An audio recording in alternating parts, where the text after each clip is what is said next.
Et puis on reviendra sur les dossiers palestiniens notamment, mais primauté au direct avec notre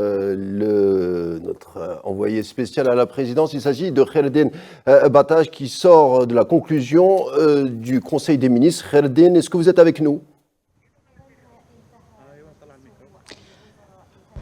Bonsoir Karim, je suis avec vous et je vous entends parfaitement. Alors quels sont les points forts de cette réunion, Khaireddine?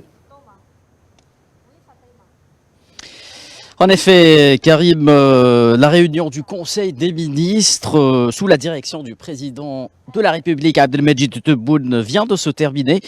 Plusieurs secteurs et dossiers ont été passés en revue durant cet après-midi. Nous allons donc vous faire part des grandes lignes et des décisions qui ont été prises par le chef de l'État algérien, à commencer par le dossier relatif au projet de loi de finances 2025. Le président de la République, Abdelmejid Tebboune, a salué le modèle financier du PLF qui ne comprend aucune hausse de taxes touchant à la vie quotidienne du citoyen algérien. Dans le même dossier, le président Abdelmejid Tebboune a instruit la création de l'Agence nationale des équilibres budgétaires et de la prospective en vue du suivi de tous les budgets sectoriels avec précision, a-t-il dit. Le président algérien a également ordonné que soit appréciée la valeur financière de 3 allocations, à commencer par l'allocation touristique,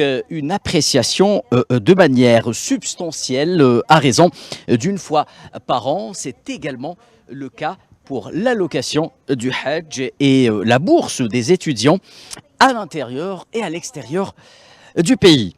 En ce qui concerne le dossier relatif à la situation sanitaire en lien avec l'épidémie du diphtéria et du malaria dans les zones frontalières, le président algérien Abdelmejid Tebboune instruit le gouvernement, et bien entendu, du suivi de la situation au niveau des wilayas de l'extrême sud du pays qui continuent malheureusement d'enregistrer de nombreux cas.